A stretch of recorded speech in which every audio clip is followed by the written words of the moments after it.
This is part 2 of chapter 11. Good morning, everybody.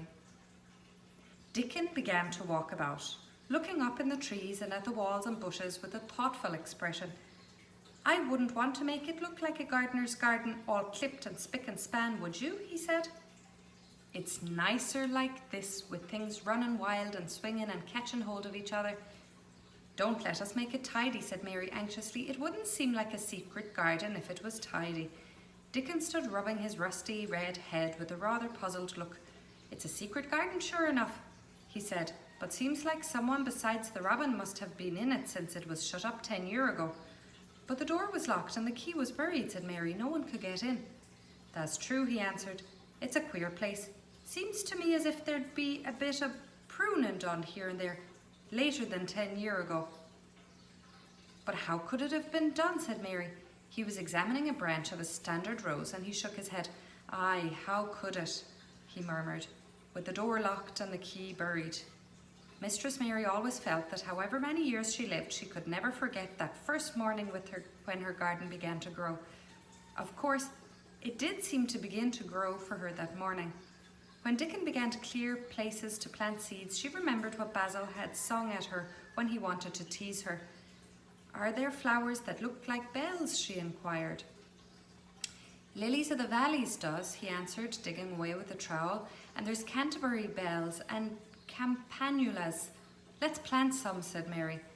"There's lilies of the valley here already. I saw 'em. They'll have growed too close and we'll have to separate 'em, but there's plenty. The other ones takes 2 years to bloom from seed, but I can bring you some bits of plants from our cottage garden." "Why does they want them?"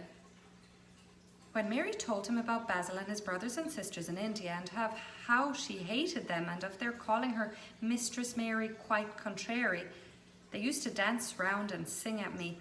They sang, 'Mistress Mary quite contrary, how does your garden grow? With silver bells and cockle shells and marigolds all in a row.' I just remembered it and it made me wonder if there were really flowers like silver bells." She frowned a little and gave her trowel a rather spiteful dig into the earth. "I wasn't as contrary as they were." But Dickon laughed.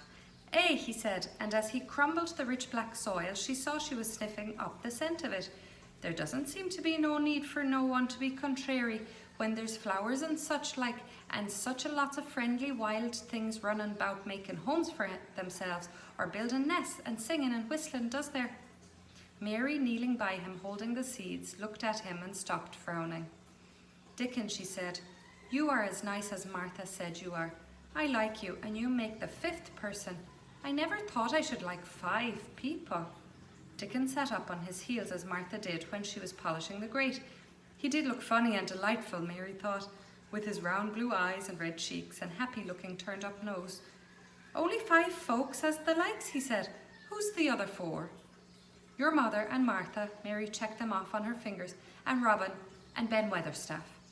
Dickon laughed so that he was obliged to stifle the sound by putting his arm over his mouth. "I know that thinks I'm a queer lad," he said, "but I think thou'rt the queerest little lass I ever saw." Then Mary did a strange thing. She leaned forward and asked him a question. She had never dreamed of asking anyone before. And she tried to ask it in Yorkshire, because that was his language, and in India a native was always pleased if you knew the speech. "Does thee like me?" she said. "Eh," he answered heartily, "that I does. I likes thee wonderful, and so does the robin, I do believe." "That's 2 then," said Mary. "That's 2 for me." And then they began to work harder than ever, more joyfully. Mary was startled and sorry when she heard the big clock in the courtyard strike the hour of her midday dinner. "I shall have to go," she said mournfully, "and you will have to go too, won't you?" Dickon grinned. "My dinner's easy to carry about with me," he said. "Mother always lets me put a bit of something in my pocket." He picked up his coat from the grass and brought out of a pocket a lumpy little bundle tied up in a quite clean, coarse blue and white handkerchief. It held 2 thick pieces of bread with a slice of something laid between them. "It's often as not but bread," he said, "but I've got a fine slice of fat bacon with it today." Mary thought it looked quite a queer dinner, but he seemed ready to enjoy it. "Run on and get thy victuals," he said. "I'll be done with mine first. I'll get some more work done before I start back home." He sat down with his back against a tree. I'll call the robin up, he said, and give him the rind of the bacon to peck at. They likes a bit of fat wonderful.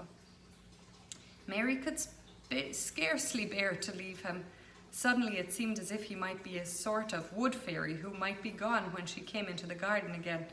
He seemed too good to be true. She went slowly halfway to the door in the wall and then stopped and went back. Whatever happens, you never would tell, she said.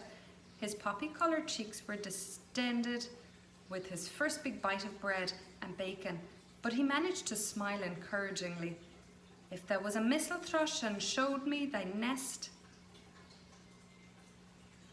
where thy nest was, does thou think I'd tell anyone? Not me, he said.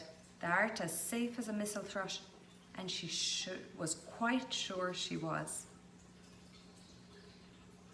Tomorrow we will go on to chapter 12.